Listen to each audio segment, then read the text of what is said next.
El hecho es que esas tecnologías existen y tenemos acceso a muchas tecnologías similares. Desde nuestro punto de vista, es la máquina más revolucionaria del mundo. Hemos invertido millones en su desarrollo. Hoy en día se tiene acceso a la energía espacial, es decir, a la energía libre. Se puede hablar de energía de neutrinos o sus diversas formas. El truco consiste simplemente en recoger estos pequeños paquetes de energía y transformarlas después en un dispositivo. ¿Cómo se puede obtener agua del aire? Hay muchas opciones. Cuando se apaga la máquina, el proceso continúa. Queremos construir unidades de este tipo para uso doméstico. Ahora bien, se supone que estas tecnologías llegarán a Europa, probablemente primero a Alemania, luego a Suiza y así sucesivamente. Por supuesto, surge la pregunta, ¿debe un inventor simplemente lanzar su invento al mercado? El trabajo del inventor es quizás solo el 5%, mientras que todo lo demás consiste en introducirlo a la sociedad. Así pues, quien tiene energía libre tiene el poder. Sin embargo, esto también significaría dar el poder al pueblo. Hoy nos complace dar la bienvenida a los fundadores del editorial Júpiter, fundada en 1988, desde diciembre de 1996. Han sido editores del prestigioso Net Journal, revista de nuevas tecnologías energéticas, y en 2009 fundaron la Asociación Suiza para la Energía Espacial, SBR, para abreviar. Me complace mucho contar hoy con la presencia de Inge y Adolf Schneider. La editorial Júpiter es conocida por la publicación de libros, folletos y actas de congresos sobre tecnologías convencionales de energía y propulsión. También son los editoriales del bimensual Net Journal, disponible por suscripción, que ofrece una amplia gama de contenidos de actualidad y muestras interesantes de lectura. En esta entrevista conoceremos mejor el inspirador trabajo de Inge y Adolf Schneider, así como los fascinantes temas que llevan investigando y cubriendo desde hace más de 35 años en Net Journal, así como en su propia editorial. La primera pregunta: ¿cómo y cuándo empezó a interesarse por la energía libre y los generadores de energía libre? ¿Cuál fue su motivación inicial y qué les sigue impulsando a estudiar juntos este tema desde hace ya 38 años? Nos complace tener hoy la oportunidad de compartir un poco sobre la historia de la energía libre desde nuestra perspectiva. Cabe mencionar que ambos nos habíamos interesado por este tema incluso antes de conocernos. Por ejemplo, desde los años 70 yo conocía en Alemania al profesor Dr. Hans Nieper, que en los 80 celebró importantes conferencias en Hannover y escribió un interesante libro titulado Revolución en la tecnología, la medicina y la sociedad. Era un reconocido oncólogo y cardiólogo, pero también tenía un gran interés por la física, especialmente por la energía del campo gravitatorio. A principios de los años 80 fundó una sociedad sobre este tema, que entonces investigaba ampliamente la energía espacial. Y ese fue realmente el terreno común donde intercambiamos información. Es interesante que estemos en el Tecnopark ahora mismo y que el doctor Thorsten Ludwig vaya a dar una conferencia. Es el presidente de la Asociación Alemana de Energía Espacial.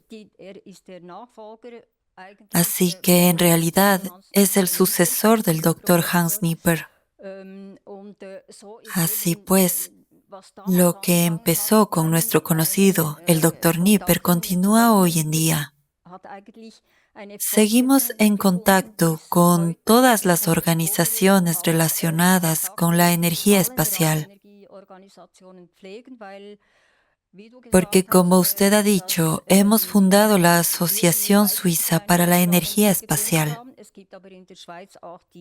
En Suiza también existe el Grupo de Trabajo Suizo sobre Energía Libre. Allí se utiliza el término energía libre y En algún momento, estas asociaciones decidieron utilizar el término energía espacial en lugar de energía libre. Antes de conocernos, conocí la energía libre en 1984, cuando visité la única máquina de energía libre que funcionaba entonces, llamada Testática, situada en la comunidad religiosa de los Meternita en Emmental. Junto con el físico, Dr. Hans Weber, vi esta máquina en acción. Producía unos 300 vatios. Pero en aquella época también había aparatos más potentes que producían independientemente 1 kilovatio de energía o incluso más. Y a ellas se conectaban en carga. Por ejemplo, un taladro, un calentador, lámparas para poder ver claramente. El inventor, Paul Baumann, accionaba 2 ruedas en direcciones opuestas y de esta forma creaban un campo electrostático que luego podía utilizarse para extraer energía a través de las llamadas placas. Permítanme adelantarme un poco. Publicamos un libro titulado Testática y otros dispositivos de energía libre y esencialmente describe todo lo relacionado con esta máquina de energía. Pero me gustaría mencionar que el Dr. Hans Weber y nosotros estábamos asombrados por esta máquina de energía. Antes habíamos oído rumores sobre la existencia de dispositivos de energía libre y energía autónoma, pero nunca habíamos visto uno nosotros mismos, especialmente él, como físico nuclear, que en aquella época ocupaba un puesto de responsabilidad en el Instituto Federal de Física Nuclear. Decidió espontáneamente abandonarlo, rechazó un puesto muy lucrativo y fundó el primer instituto de biónica en la ciudad de Bruck. Así, haciendo un trabajo agotador, no pudo recuperarse y, por desgracia, murió demasiado pronto. Él dedicó su vida a la energía libre y, cuando nos conocimos, decidimos de forma similar que dedicaríamos nuestras vidas y nuestro trabajo al estudio de la energía libre, porque no hay nada más radiante y atractivo que abarque incluso los reinos de lo espiritual. Como cristiana, siempre menciono el reino divino, el acceso al reino divino, y esto le da a todo un atractivo increíble. Esa energía puede ser transformada técnicamente, y eso es lo que nos interesa. Nuestros oyentes también pueden estar muy interesados en la pregunta, ¿qué entiende usted por energía libre? Hace aproximadamente 15 años, Klaus Chevens escribió un libro titulado Una fuerza elemental del universo, que explica el término energía libre como la fuerza elemental del universo. Su padre, Heinrich Chevens, condujo un coche Tesla en 1931 y se lo contó a su hijo. Entonces lo publicó. También volvimos a publicar este libro en nuestra editorial, una vez junto con la segunda parte sobre el coche Tesla, llamada la fuerza universal primordial. Esto es esencialmente la energía primaria, de la que todo está hecho. No hay nada sin la fuerza primordial. En la actualidad, esta fuerza, esta energía, puede ser técnicamente transformada y utilizada. Sí, lo más interesante es que vemos constantemente nuevos avances. Nos mantenemos en contacto con investigadores de todo el mundo, especialmente de Estados Unidos y otros países. Además, realizamos muchos viajes a estos países y publicamos estas entrevistas en la revista NET. ya que NET significa nuevas tecnologías energéticas.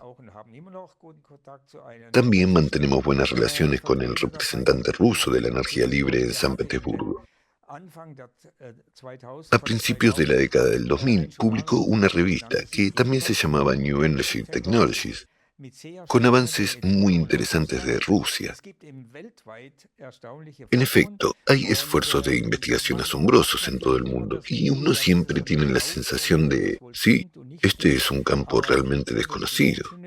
¿Es cierto o no? De profesión soy ingeniero eléctrico con sólidos conocimientos de física y, por supuesto, puedo evaluar y clasificar muchas cosas. Y cuando vemos dispositivos que supuestamente tienen propiedades especiales, naturalmente ambos queremos investigarlo con mucho cuidado. Y para ello también tenemos aparatos de medición y otras cosas. Pero, como he dicho antes, la revista Net Journal, que publicamos desde 1996, abarca una amplia gama de temas, incluidos los avances especialmente notables e interesantes en energía solar o eólica. Por ejemplo, ¿cómo se puede obtener agua del aire? Hay muchas opciones, pero las preguntas son siempre las mismas. ¿Cuál es el costo? ¿Merece la pena? ¿Valdrá la pena? También recibimos estas preguntas de nuestros lectores. Entonces, una máquina de energía libre, si algún día está disponible para su compra, ¿merecerá la pena? Y podemos decir con confianza que eso no es un problema en absoluto, porque las tecnologías modernas no siempre están disponibles. La energía solar es intermitente y el viento no sopla constantemente. Cuando se calcula el periodo de amortización, no suele ser muy impresionante, sobre todo si no hay subvenciones públicas. Este es un resumen de lo que hacemos en Net Journal. Por supuesto, también publicamos muchos de estos materiales en libros. Tenemos una lista de libros disponibles en Jupyter Publishing. Allí hay un enlace por el que puede obtener más información. Llevamos organizando congresos desde 1988.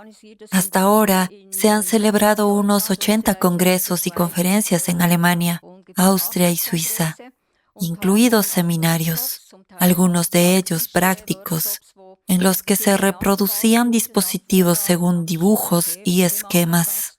Y estos son simplemente esfuerzos de investigación que también se documentaron en el Net Journal, por lo que tenemos un pequeño grupo donde todos los procesos se describen en detalle. Todas las ideas se pueden traer a la vida. Luego todo el trabajo se vuelve a documentar en detalle y, en última instancia, los dispositivos se convierten en objetos tangibles. Nuestra tarea no se limita a escribir sobre tales tecnologías, sino también a darles vida y promover los dispositivos ya desarrollados para que puedan surgir y reducir la carga ecológica que experimenta nuestro planeta debido a las tecnologías modernas. Para hacer tangibles tales tecnologías, hemos fundado varias empresas, aunque no todas existen ahora, pues siempre está asociado a problemas económicos. En el contexto del desarrollo económico, me gustaría mencionar que hemos invertido varios millones en desarrollo, viajes e inventores. Es un esfuerzo muy costoso.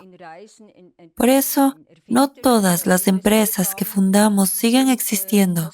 Sin embargo, la empresa OverUnity, con sede en Zug, sigue existiendo y, como su nombre indica, OverUnity, eso es precisamente lo que es. Se trata de dispositivos que generan más del 100% de energía. Puede sonar utópico, pero no lo es. Porque cualquiera que, por ejemplo, tenga una bomba de calor en su casa sabe o puede informarse que esa máquina energética produce más energía de la que consume. Una bomba de calor convencional requiere un tercio de energía eléctrica o de otro tipo, y la bomba de calor especial solo una sexta parte. Y nuestro objetivo, por supuesto, es ampliar este tema de la sobreunidad a otras tecnologías. Y esta idea no es nuestra, existe en todas partes, ya lo hemos descrito. Mi esposa ha visto este dispositivo de testatica y, por supuesto, crea una sobreunidad en el sentido de que funcionan independientemente. Y, por supuesto, se puede decir que si tienes un factor de sobreunidad de 3 o 4, entonces puedes, básicamente, lo que está claro para todo el mundo, poner en bucle una parte de la energía de salida de una forma adecuada, quizás amortiguada a través de un sistema de baterías, para devolver energía a la entrada. Siempre surge la pregunta, ¿de dónde viene la energía? A menudo se nos acusa de trabajar en la creación de una máquina de movimiento perpetuo, que no se puede patentar, etc. Pero no es así. Nosotros mismos lo hemos investigado y sabemos por muchos investigadores que hoy en día hay acceso a la energía espacial, es decir, a la energía libre. Se puede hablar de energías de neutrinos o de sus diversas formas. Hay numerosos tipos de energía radiante circulando por todas partes. El truco consiste simplemente en recoger estos pequeños paquetes de energía y manifestarlos en un dispositivo. Me gustaría añadir, por supuesto, hay una diferencia entre una bomba de calor, que obtiene su energía precisamente del calor, y los llamados dispositivos con la eficiencia de la sobreunidad, que extraen su energía de un campo energético desconocido, la energía de los campos cuánticos y del vacío. El profesor Turtur habla de la energía del campo de vacío. Esa es la diferencia. La tarea se complica porque no se puede demostrar de la misma manera que la función de una bomba de calor. Pero eso es lo que queremos hacer. La energía libre abarca una amplia gama de formas de energías diferentes, por lo tanto no es tan fácil de entender. Por ejemplo, en 1989, Martin Fleischmann y Stanley Pons descubrieron el llamado fenómeno de fusión fría y construyeron dispositivos que funcionaban de forma autónoma y extraían energías de los reinos atómicos sin producir radiación. En aquella época se creía que la energía nuclear existe, pero siempre va acompañada de contaminación radioactiva y solo es posible con uranio, etc. Pero desde hace décadas también se conocen procesos de transmutación estudiados por muchos físicos. Hay investigadores de todo el mundo en este campo, con los que nos mantenemos en contacto. Esto también es energía libre. Energía libre significa que está disponible libremente, sin necesidad de grandes esfuerzos. Por ejemplo, Malcolm Bendall desarrolló su propia física del plasma. Conoció personalmente a Fleischmann y Pons y está familiarizado con toda la situación. La única razón por la que los dispositivos basados en la fusión fría, hoy también denominada tecnología de baja energía, no se utilizan en todas partes es que la comunidad mundial de físicos apostó por la fusión caliente, porque genera miles de millones en ingresos y emplea a decenas de miles de profesores y especialistas. Es como un gran transatlántico. No se puede parar de repente, porque en ese caso se malgastaría mucho dinero. Lo mismo ocurre en muchos otros sectores de la economía. Esto significa que tenemos que encontrar la manera de introducir sin problemas nuevas tecnologías o nuevas formas de tecnología en la economía. Hablaremos de este tema con más detalle más adelante. Esto es muy interesante. También estamos muy interesados en los taquiones. Y a este respecto, surge la pregunta, ¿qué son los taquiones y cuál es la energía de los taquiones? De sus publicaciones hemos deducido que la energía del campo gravitatorio, la energía cósmica, la energía de los taquiones y la energía del éter de Tesla son formas de energía iguales o idénticas. ¿O hemos entendido algo mal? Sí, hablaré de la energía taquiónica un poco más tarde, pero quizás añadiré algo sobre el coche Tesla.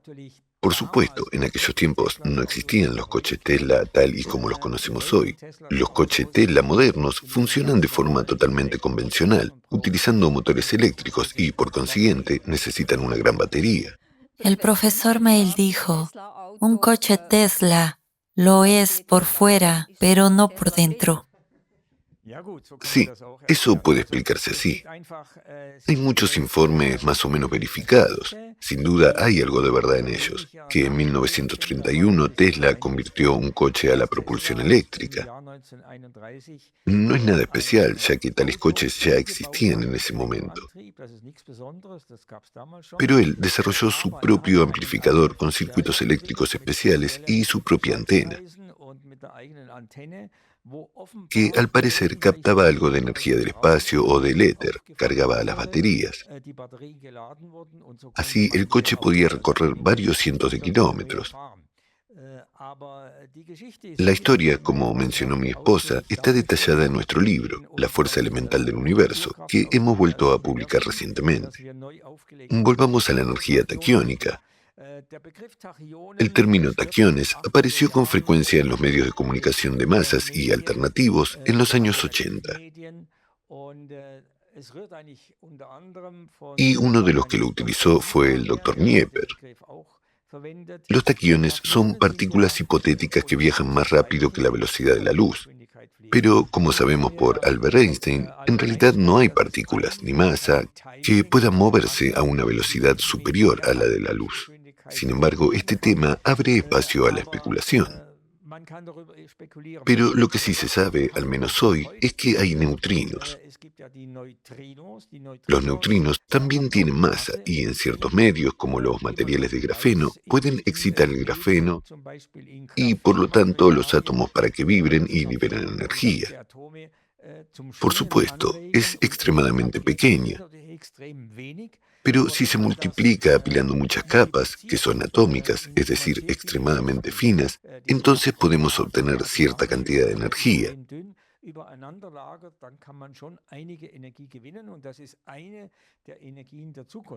Y este es un tipo de energía del futuro.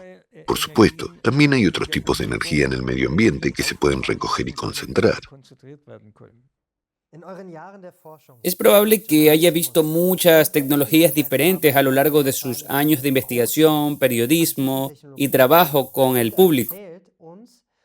¿Podría hablarnos de los métodos más eficaces que recuerda con más cariño? En primer lugar, hemos visto motores magnéticos. Por ejemplo, Muammer Yildiz, un inventor turco, cuyo motor magnético vimos por primera vez, creo que en 2006, y lo vimos en funcionamiento en 2008. En realidad, no avanzó mucho, porque tenía ideas no rentables sobre la financiación.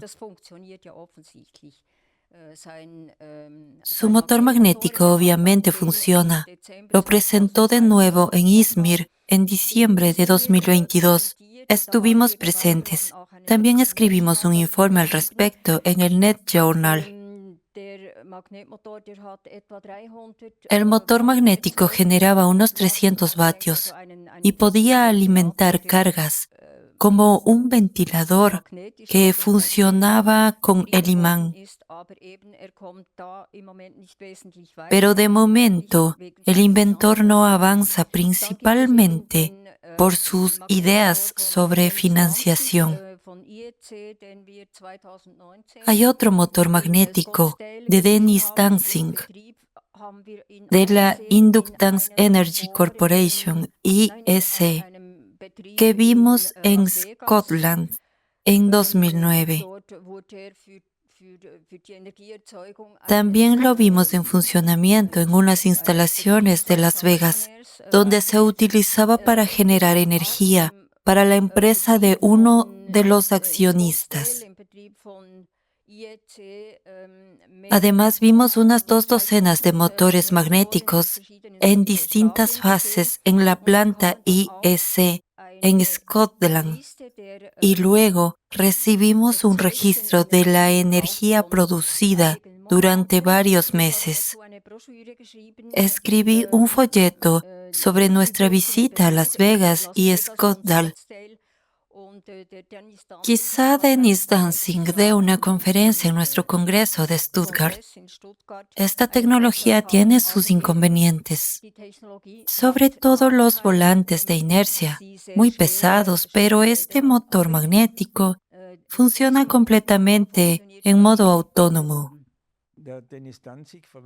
Denis Danzig también utiliza imanes de neodimo, si los conoce, pero desarrollados especialmente, no los de China, sino los llamados asimétricos.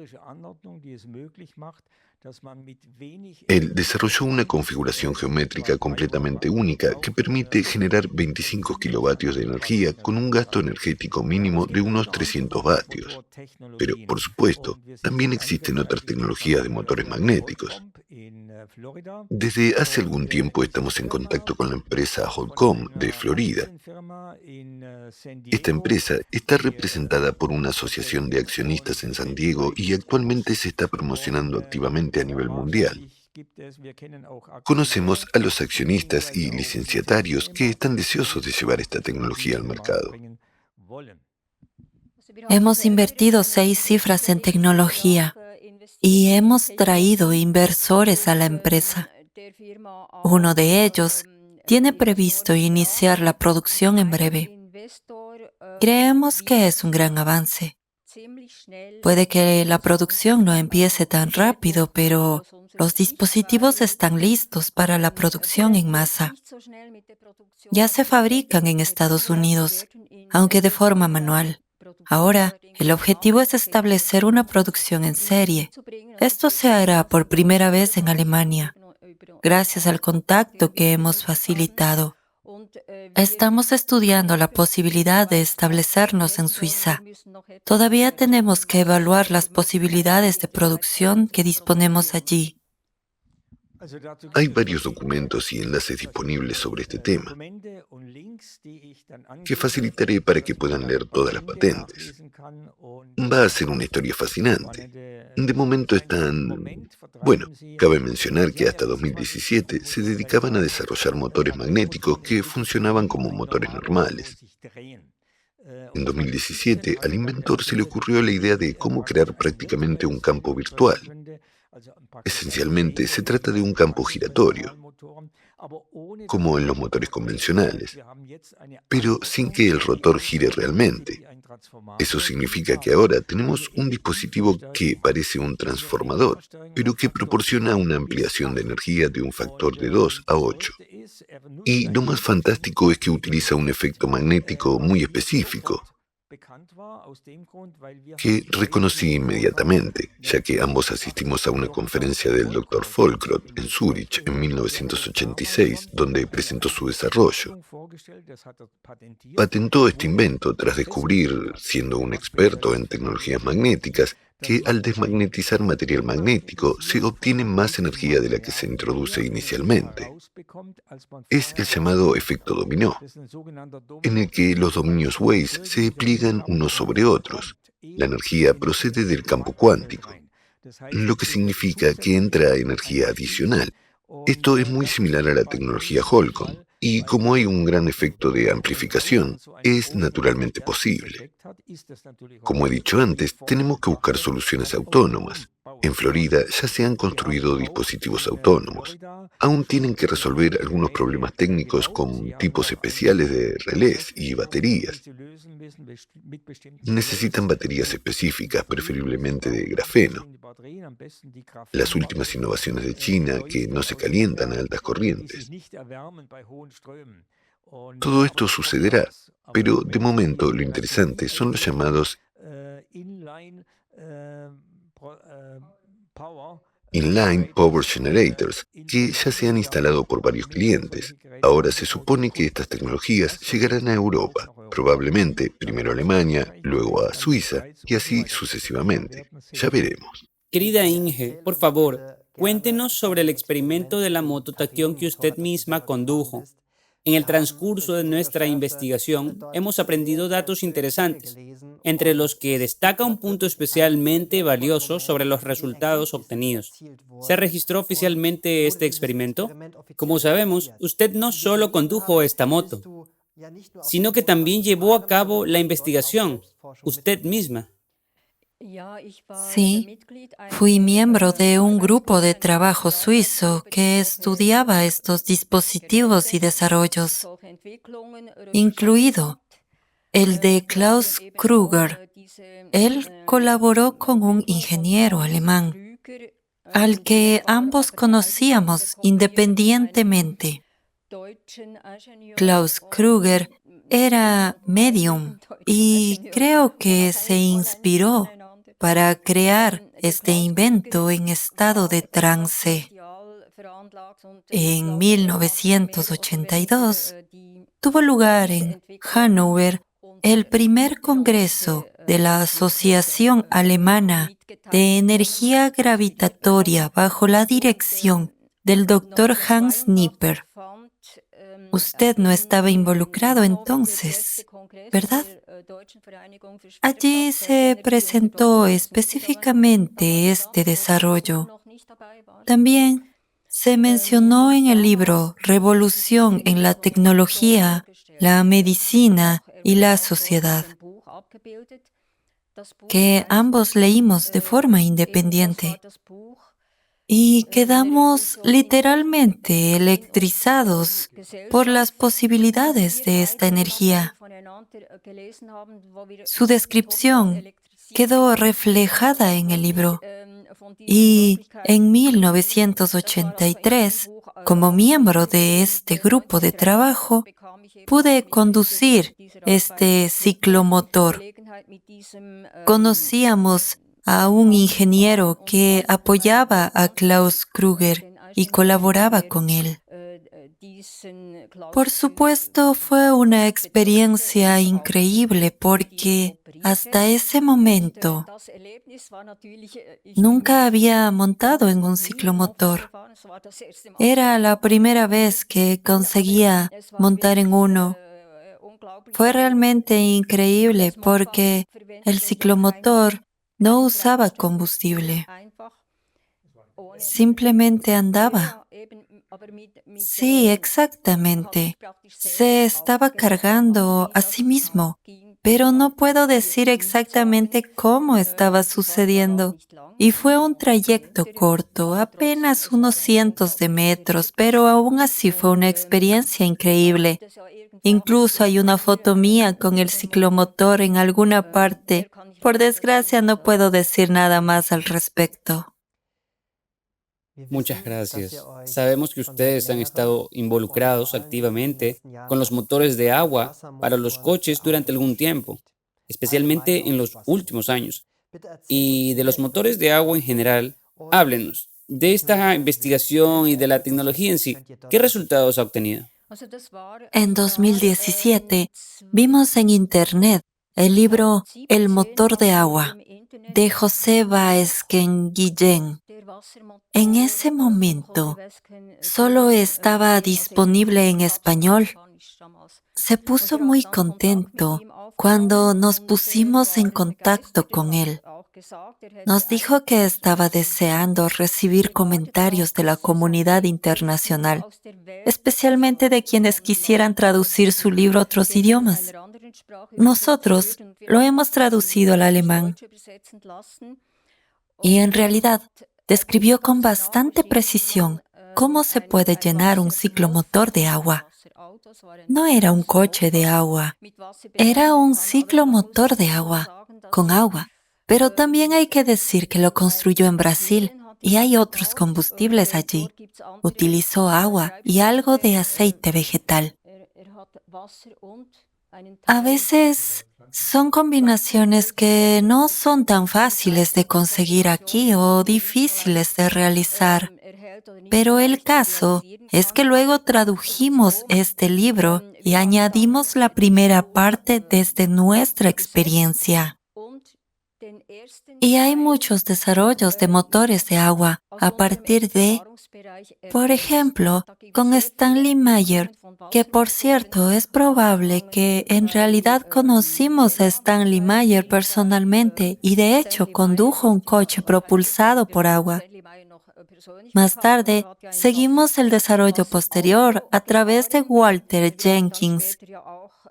Creo que sigue trabajando en ello. Aún no lo ha sacado al mercado. Hay innumerables inventos interesantes. Trabajamos con el profesor Theo Almeida Morphy, que es miembro de nuestro consejo editorial. Ha presentado repetidamente en congresos que es posible mezclar un 95% de agua con un 5% de gasolina y crear así un nuevo combustible que pueda utilizarse en los coches. Pero simplemente no lo hace por razones políticas. El año pasado nos pusimos en contacto con un grupo de inventores serbios que inventaron el motor de agua, que es electrólisis, donde básicamente se mezcla agua con combustible y luego se crea un motor autopropulsado. Cuando nos reunimos con ellos en Serbia, vimos un coche que funcionaba principalmente con agua, entre un 80% y un 90%. Esto significa que el coche conducía con un depósito lleno de gasolina durante 5.000 kilómetros y funcionaba principalmente con agua. Entonces decidimos colaborar con estos inventores, ya que acababan de inventar un proceso de electrólisis altamente eficiente que también utiliza, diríamos, energía espacial, porque de lo contrario no sería tan altamente eficiente. Vimos que el motor de electrólisis se parece a esto. Este es el coche que también vimos, que compramos aquí. Un sistema algo más grande. Y el sistema que tenemos tiene 12 celdas que realizan electrólisis. Está pensado para combinarlo con un grupo electrógeno diésel que generaría 400 kilovatios. Así que la combinación entera genera 400 kilovatios y ahorraría al menos un 60-70% de gasóleo. Y eso es, por supuesto, enorme. Este sistema se encuentra en nuestro salón de actos de Schaffhausen y cualquiera puede verlo. Se puede poner en funcionamiento, pero no hemos instalado un sistema de 400 kilovatios porque sería una máquina enorme. Pero se puede ver cómo funciona la electrólisis. Es interesante que cuando se apaga la máquina, el proceso continúa. Así que, sin electricidad, la máquina sigue produciendo hidrógeno. Como no pudimos probarla durante mucho tiempo, preguntamos a los inventores y recibimos la respuesta de que si se hace funcionar la máquina durante 5 horas y luego se apaga, sigue funcionando unas 5 horas sin electricidad y produce gas que se puede utilizar.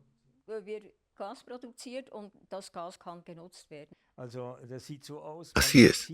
Simplemente se desenchufa, se desconectan todos los componentes electrónicos y, sin embargo, se sigue produciendo hidrógeno. Se puede ver por las burbujas y es un efecto que, para ser sincero, aún no he entendido. Sin embargo, hemos realizado amplias mediciones en el sistema y está bastante claro que aquí se instala una electrónica relativamente complicada. Aquí se producen pulsos de alta frecuencia, pulsos de voltaje muy pronunciados, con un tiempo de exposición muy corto, y esta operación pulsada o impacto sobre el agua aparentemente la divide en hidrógeno y oxígeno, de una manera altamente eficiente. Existen tecnologías similares, así que esta es un poco como la de Stanley Meyer, que también trabajó con pulsos. Sin embargo, ahora sabemos de una empresa en Nueva Zelanda que en realidad es conocida en todo el mundo. Tiene un sitio web realmente genial y sus dispositivos tienen una eficiencia de 20:1 a 50:1. 50:1 significa 5000%. En otras palabras, se necesita 1 a 50 de la energía para producir una cantidad correspondiente de hidrógeno y oxígeno. en términos de energía. Esto ocurre utilizando una tecnología iónica específica, lo que significa que consigue preacondicionar el agua con un circuito específico para que el hidrógeno y el oxígeno puedan dividirse mucho más fácilmente. Y esta empresa en realidad quiere implementar esto en todo el mundo, pero está buscando una corporación global que pueda y quiera hacerlo. Y hay, por supuesto, la pregunta. Nadie se ha ofrecido todavía. Quizás hoy sea razonable generar energía en las zonas rurales en forma de hidrógeno, que luego pueden convertirse fácilmente en electricidad mediante una pila de combustible que no cuesta casi nada. Pero este es un reto común para todos los que lo ponen en práctica, para todos los que lo desarrollan, etc. Así que se trata de cuestiones directamente políticas y filosóficas, pero el hecho es que esas tecnologías existen y que tenemos acceso a muchas tecnologías similares.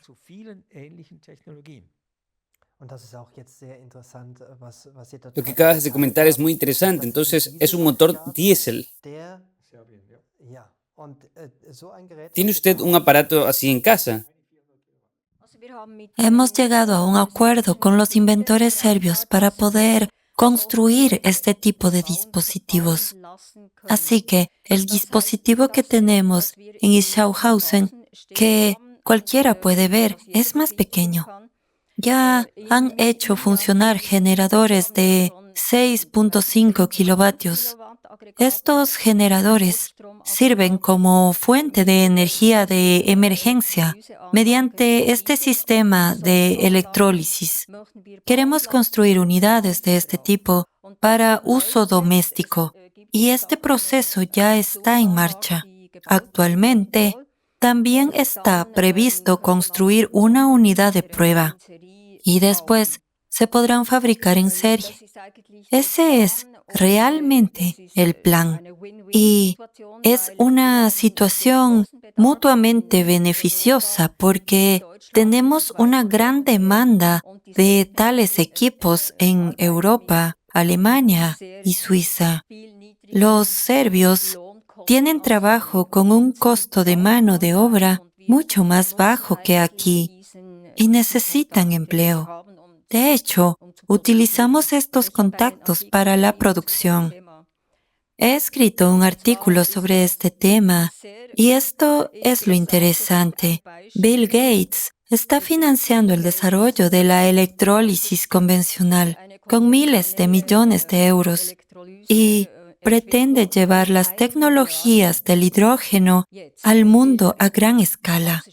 Lo que dijo sobre el desarrollo en Nueva Zelanda, con una eficiencia que alcanza el 5000%, es que se trata de un mundo totalmente diferente.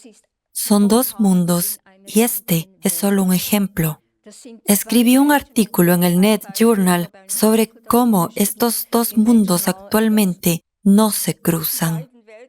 Esto demuestra que el capital sigue atrapado en estructuras orientadas al beneficio. Pero cabe mencionar que los dispositivos de hidrógeno por electrólisis que Bill Gates promueve actualmente solo son económicamente viables si están subvencionados o financiados significativamente por dichos inversores.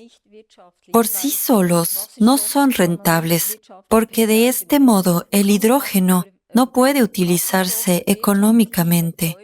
Sin embargo, el hidrógeno puede producirse eficazmente mediante electrólisis pulsada. Esto produce efectos de sobreunidad energética y se pueden alcanzar niveles de eficiencia del 5000%.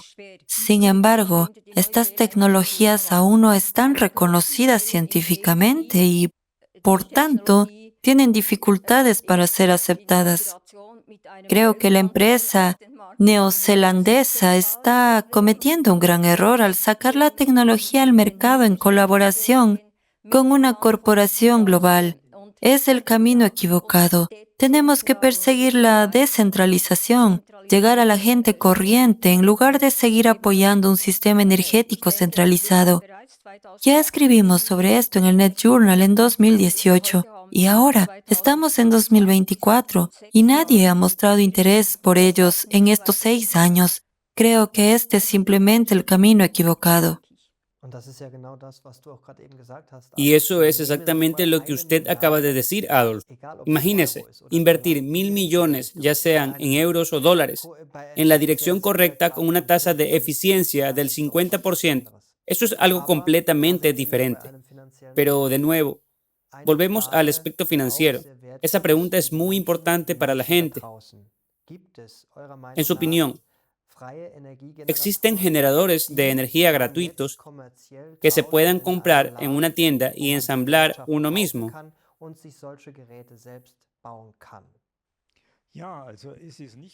No todos los dispositivos de energía libre requieren una tecnología especial. Puedo hablarles de los desarrollos de Andrea Rossi, los llamados catalizadores de energía ICAT. Lleva varios años desarrollando los generadores compactos SCLEPS, que producen 100 vatios mediante un proceso de plasma específico que no es fácil de conseguir y requiere un cierto nivel de conocimientos tecnológicos. Pero también existen otros dispositivos como la tecnología Holcomb. Se trata simplemente de motores o generadores clásicos modificados, motores eléctricos para ser precisos. En este caso, solo hay que cambiar el rotor. Este método implica el uso de placas magnéticas únicas, hierro magnético y bobinados especiales, creando un campo magnético especial pulsante o giratorio, lo que conduce a un aumento significativo de la producción de energía. Se pueden comprar todos los materiales necesarios, incluido el alambre de cobre y el hierro magnético, y el resto es solo un flujo de trabajo. Esto debería aparecer en el mercado en un futuro próximo. Existen muchas tecnologías similares, como la llamada tecnología de flotación. Se trata básicamente de procesos puramente mecánicos que utilizan parcialmente la gravedad, aunque también intervienen otros efectos. Sin embargo, no se necesita ningún material especial. Son cosas totalmente corrientes que se pueden comprar en cualquier sitio. Todo depende de la configuración o construcción específica, es decir, de un cierto nivel de conocimiento.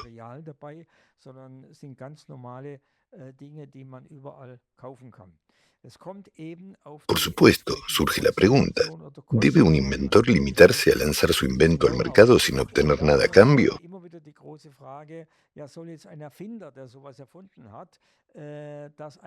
¿O debería vender licencias? Muchos creen que estas tecnologías deberían ser de código abierto. De hecho, eso es posible hoy en día.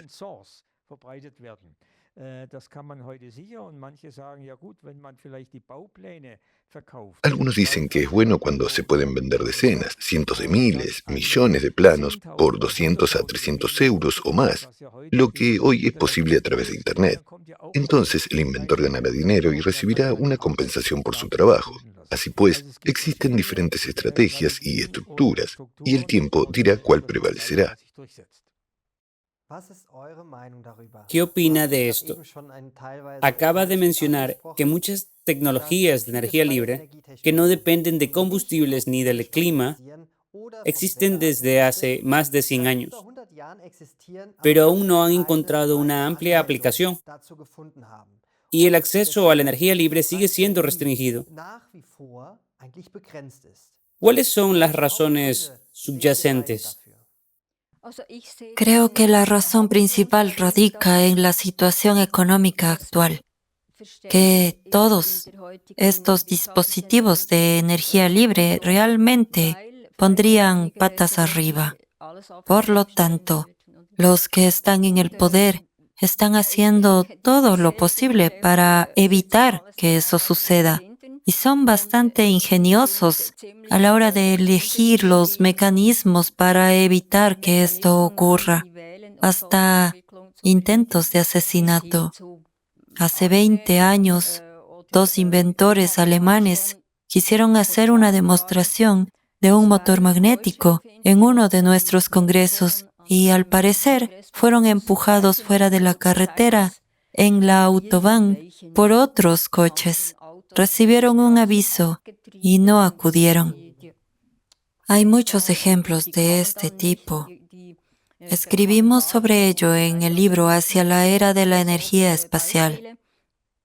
En él, reunimos las mejores tecnologías descritas en el Net Journal desde 1996 y contamos qué eran entonces y qué ha sido de ellas hoy, por qué en su mayoría no se aplicaron. Principalmente se debió a razones financieras. Los inventores no podían financiar sus desarrollos por sí mismos, o los inversores dejaron de invertir dinero en algún momento. Por cierto, lo mismo ocurrió con Tesla. JP Morgan dejó de invertir dinero en algún momento. De lo contrario, hoy tendríamos transmisión inalámbrica de energía. Se especula con que esta tecnología volverá. No creo que sea una buena idea, porque deberíamos avanzar hacia sistemas energéticos descentralizados, es decir, de transmisión inalámbrica de energía, en lugar de centralizados, controlados en su mayoría por empresas energéticas. Lo que ocurre es que la energía libre realmente lo pondrá todo patas arriba. Por eso, como usted ha dicho, es necesaria una transición absolutamente suave, empezando por la gente corriente. Tenemos que trabajar con los ciudadanos comunes, con cualquier persona de la sociedad, satisfaciendo sus necesidades, no las de las empresas energéticas. Centrarnos primero en crear dispositivos para el hogar, para, en última instancia, beneficiar al planeta y reducir su carga. Lo que ha dicho es muy valioso. ¿Qué beneficios aportará a la gente la tecnología de obtención de energía libre y qué perspectivas abre? ¿Puede decirnos algo al respecto? Debería saber que hoy en día un tercio de la humanidad, o incluso más, no tiene acceso a la electricidad en absoluto. He estado a menudo en Nepal, India y otros países, todavía queman leña, que buscan en alguna parte para poder cocinar los alimentos. Por supuesto, con la ayuda de la energía libre, podemos mejorar las condiciones de vida y resolver el problema del hambre.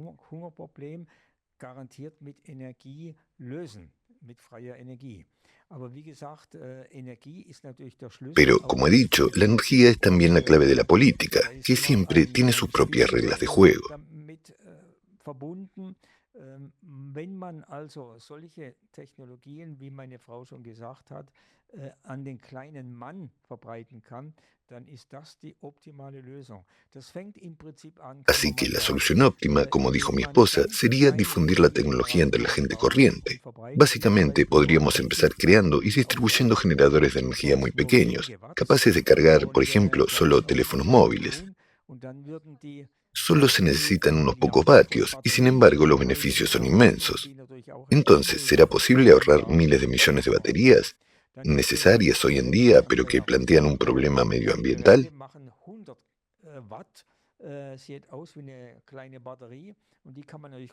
También está el generador SCLEP de Andrea Rossi. Estos dispositivos generan 100 vatios. Se parece a una pequeña batería y, por supuesto, se pueden combinar. Incluso es posible combinarlas en un sistema con una capacidad de 1 megavatio, proporcionando así electricidad a pequeñas empresas.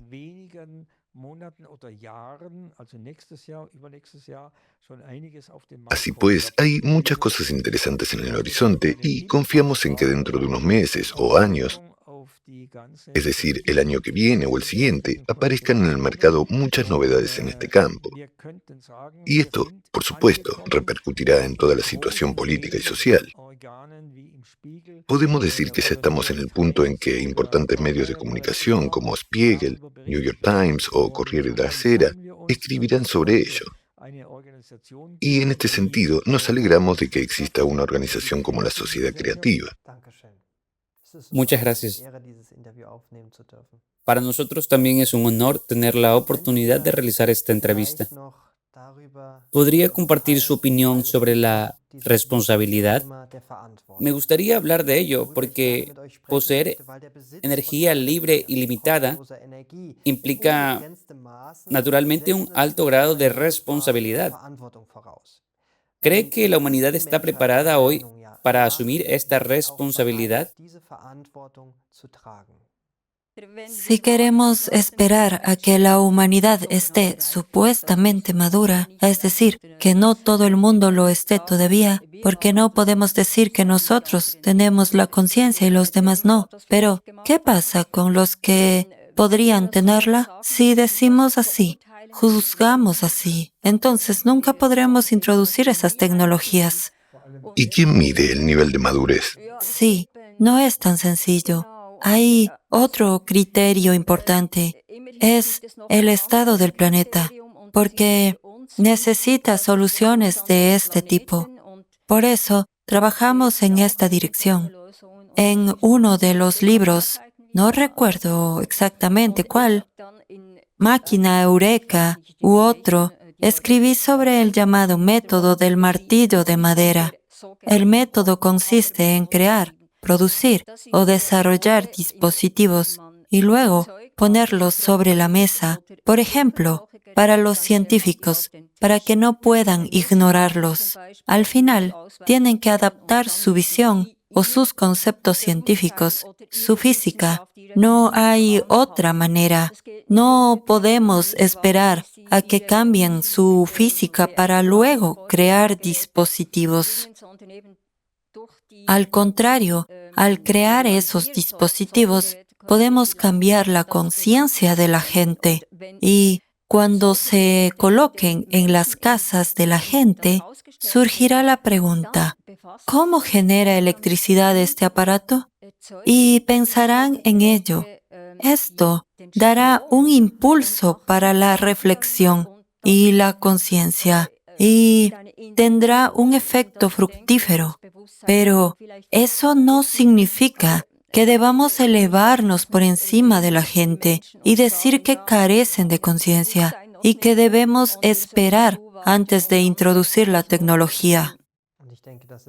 Y creo que eso también es valioso. Usted ha mencionado que si estas tecnologías se hacen accesibles a la gente y están en casa, en la cocina o en cualquier otro lugar, entonces la gente hablará automáticamente de ellas y ni siquiera habrá necesidad de estas grandes publicaciones si la gente empieza a hablar de tecnologías.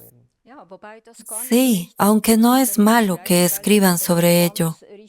Usted no está del todo correcto cuando dice que los grandes periódicos, Spiegel, etc., no deberían informar sobre ello. Por ejemplo, The Wall Street Journal ya ha escrito sobre los motores magnéticos, IEC, de forma muy positiva y agradable. Lo cité en mi folleto sobre el viaje a Estados Unidos, así que creo que va a llegar y tengo bastante confianza en ello.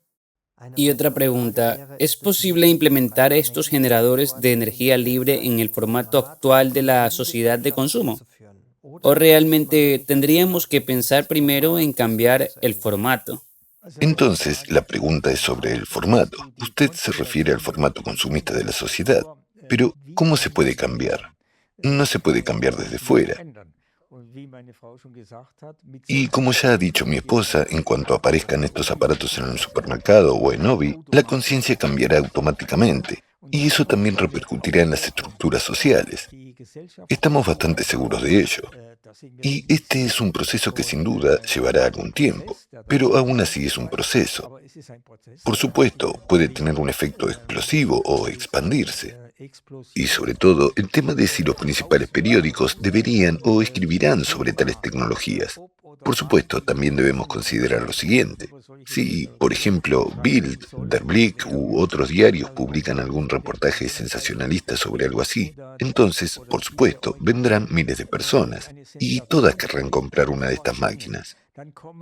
Y entonces podríamos tener el simple problema de que no se pueden producir tan rápidamente. Esto significa que la industria primero tiene que crear la capacidad para que estas cosas estén disponibles. Y hay historias muy interesantes. Por ejemplo, un médico estadounidense que hace años desarrolló lo que se llamaría un dispositivo electrónico que funcionaba con tecnología de plasma y tenía una potencia de 300, 500 vatios hasta 1 kilovatio, ya había preparado y construido 20.000 dispositivos en una fábrica y quería sacarlos al mercado en Japón de una sola vez. Era el doctor James Schwartz, que aún vive. Y de repente el gobierno lo detuvo con el pretexto, que puede ser correcto, de que era demasiado peligroso porque no era lo suficientemente seguro. Podría emitir radiaciones si no se manejaba correctamente, etc. En otras palabras, en cualquier caso, se dieron razones comprensibles de por qué no se puede hacer. Esto significa que si se introduce una tecnología de este tipo, por supuesto, debe ser aprobada, debe tener garantías, etc. Y eso no es tan fácil. Se puede ver, por ejemplo, con la tecnología del agua. Conocemos a mucha gente que ha convertido sus motores para que funcionen de forma más eficiente, instalando un dispositivo de electrólisis HHO e introduciendo gas HHO en el aire fresco. Esto tiene el sorprendente efecto de reducir las emisiones de escape a casi cero. Y si te lo miden en una estación de servicio o en la inspección técnica de conformidad y te ve, entonces tienes el problema de que te dicen: oh, mi aparato de medición está roto, eso no puede estar bien. En otras palabras, aún no están preparados para este tipo de tecnologías.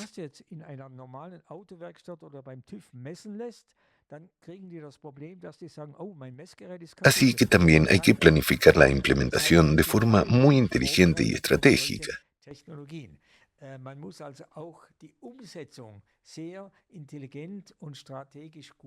La invención en sí es solo una parte del proceso, y mucha gente dice lo mismo. El trabajo del inventor es quizás solo el 5%, mientras que todo lo demás es introducirlo en la sociedad. Aquí es donde surge la siguiente pregunta. ¿Qué podría o debería cambiar en la sociedad para que estas tecnologías puedan introducirse de forma segura, es decir, sin la amenaza del desempleo masivo y similares?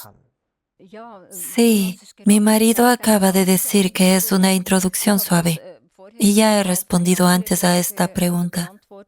No podemos cambiar la sociedad, solo podemos cambiarnos a nosotros mismos o hacerlo siguiendo el principio de Mahatma Gandhi, que decía: sé tú el cambio que deseas ver en el mundo.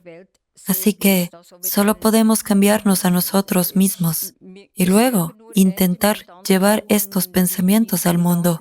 Y para nosotros, estas son las tecnologías que queremos introducir en el mundo y que pueden provocar cambios. Así que no podemos cambiar la sociedad, pero podemos aportar las tecnologías que conducirán a los cambios. Y lo que nos preocupa especialmente es el medio ambiente.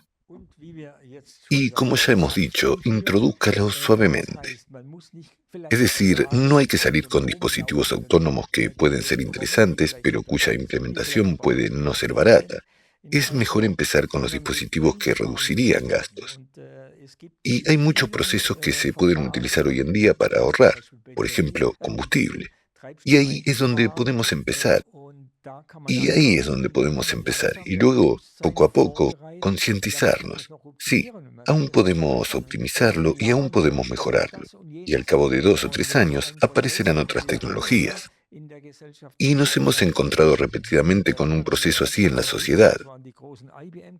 Podemos recordar los primeros ordenadores IBM, que eran extremadamente grandes, muy caros y costaban muchos millones. Y luego, poco a poco, surgió el ordenador personal, que seguía siendo relativamente grande, con una gran pantalla.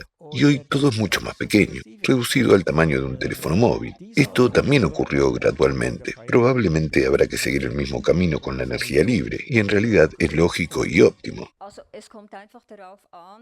Depende de si hablamos de un proyecto de código abierto. Suelen ser proyectos que no se han registrado para obtener una patente.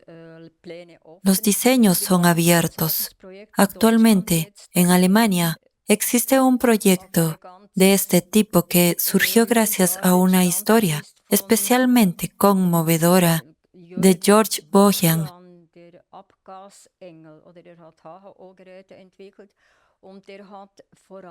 El experto en gases de escape desarrolló dispositivos HHO.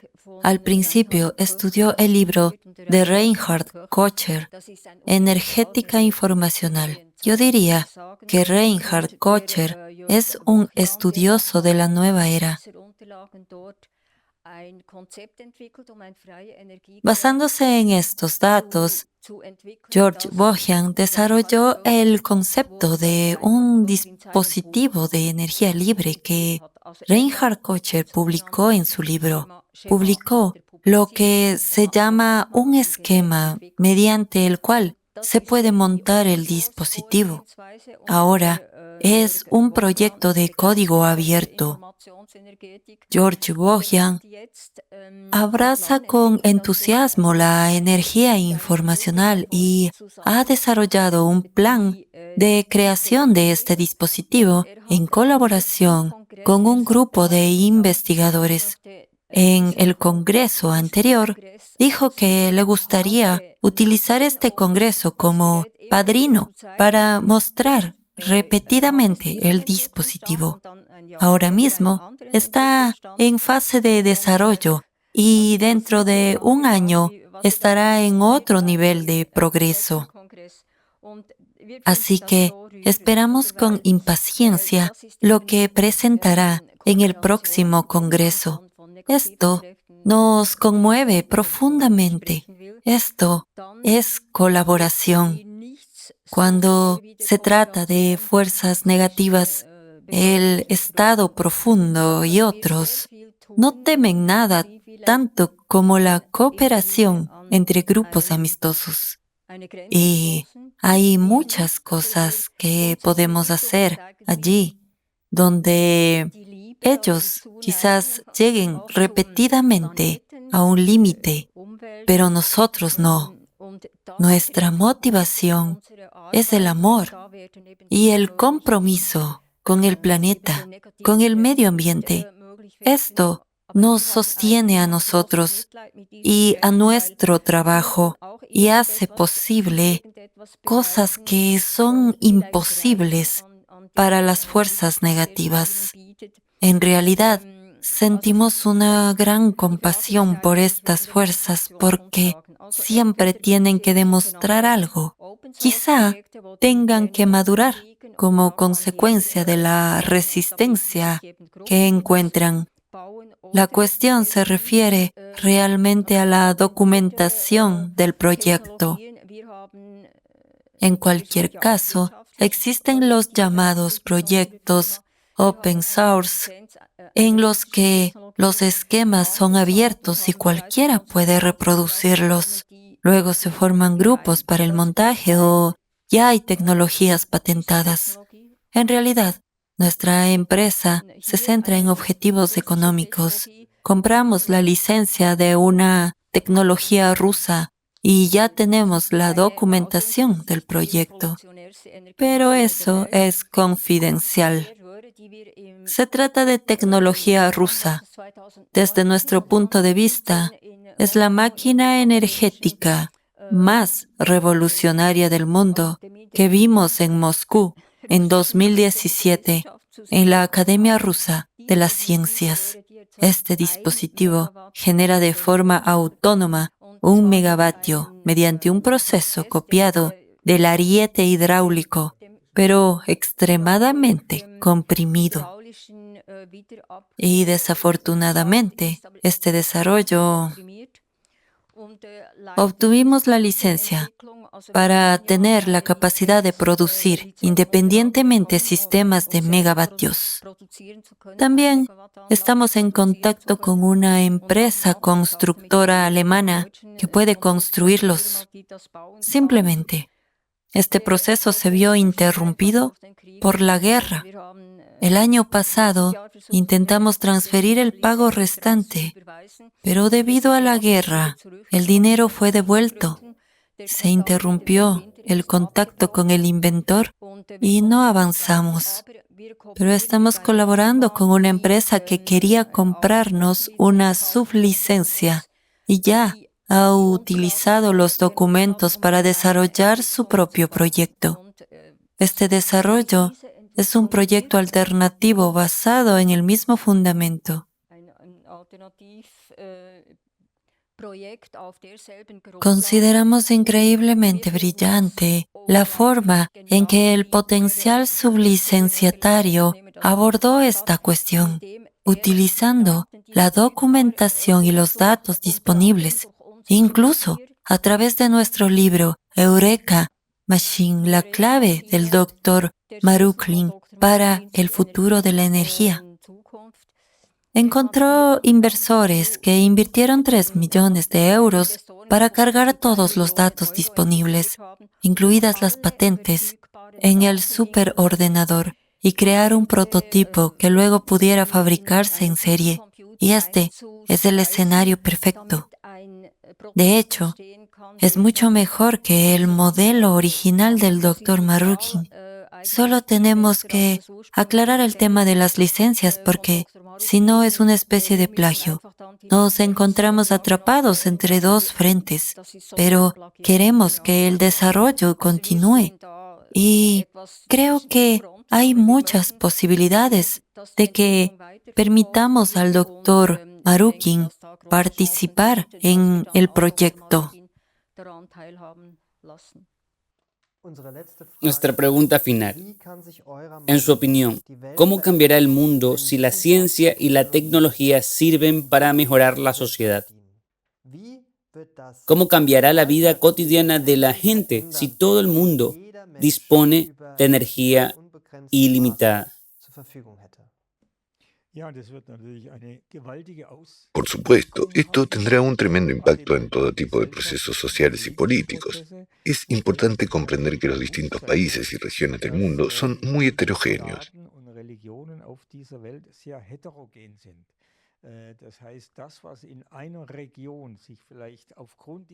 Esto significa que lo que puede surgir o desarrollarse en una región gracias a estas nuevas tecnologías no tiene por qué suceder de la misma manera en otras regiones. Para ello es necesaria la cooperación a nivel internacional, que en cierta medida ya existe entre los gobiernos, pero también debe provenir de los ciudadanos. Para ello son necesarias las organizaciones internacionales.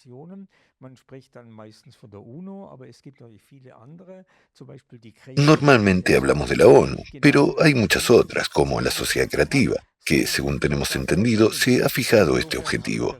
Y en este entendimiento tengo la sensación de que la sociedad creativa también desarrollará soluciones creativas para introducir esta nueva tecnología energética,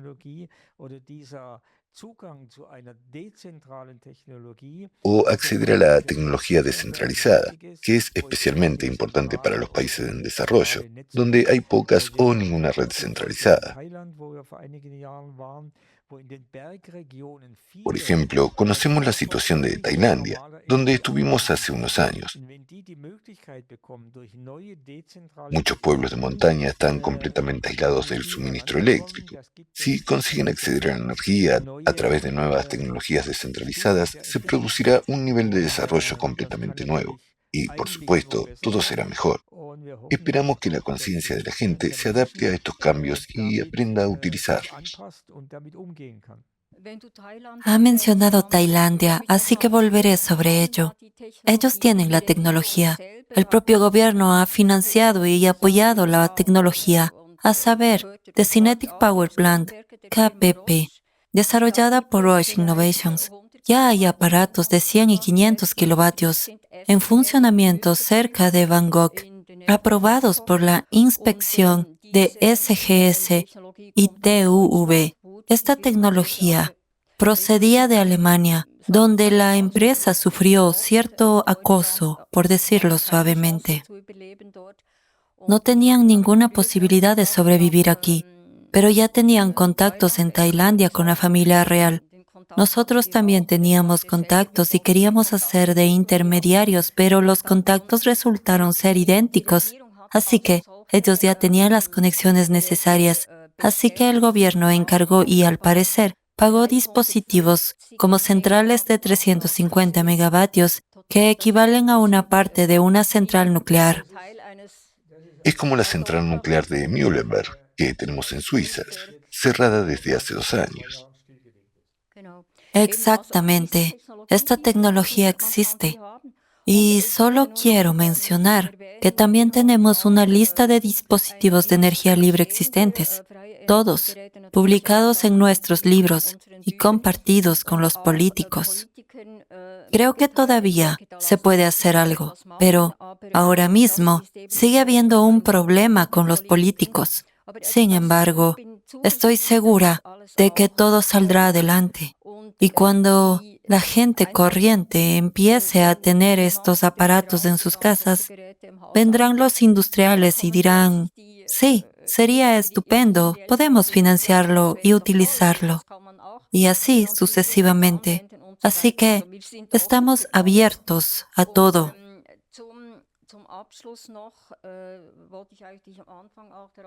Y por último, lo que quería señalar al principio, este libro sobre los verdaderos visionarios de nuestro tiempo fue publicado en 2010 por Scorpio Publishing y fue escrito por Martin Hausler. En él se aborda el tema de la energía libre.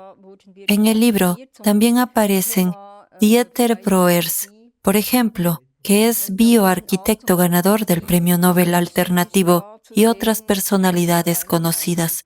Estamos muy orgullosos de haber sido incluidos en este libro. Se incluye un amplio capítulo sobre nuestra vida y obra, que ofrece una visión profunda de nuestras vidas. No solo hemos trabajado incansablemente sin escatimar tiempo, energía y dinero, sino que también hemos vivido en diversas condiciones, en garajes, en sótanos, solo para poder seguir trabajando. Y hoy nos va algo mejor. Creo que ahora estamos a un buen nivel. En cuanto a su pregunta anterior, ¿qué ocurrirá si la ciencia, la física y la sociedad empiezan a colaborar? El autor se respondió a sí mismo. Dijo, ¿cómo sería el mundo mañana si se adoptara globalmente esa tecnología de energía espacial? ¿Cómo sería la vida cotidiana con esos motores en los sótanos y en los coches que aún nos parecen extraños? Habría que reorganizar industrias enteras. La importación y exportación de petróleo, carbón y gas sería completamente irrelevante o incluso innecesaria.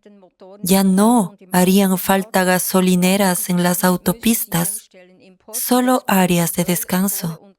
Los países que dependen en gran medida de su PIB de la extracción de recursos se verían obligados a reequiparse. Esto suscita temores porque significaría una pérdida de poder. Hay otra cita que dice, quien tiene la energía tiene el poder. Y eso es enorme, ¿no? Entonces, quien tiene energía libre tiene el poder. Y sin embargo, esto también significaría dar el poder a la gente. Lo que has dicho al final es muy valioso.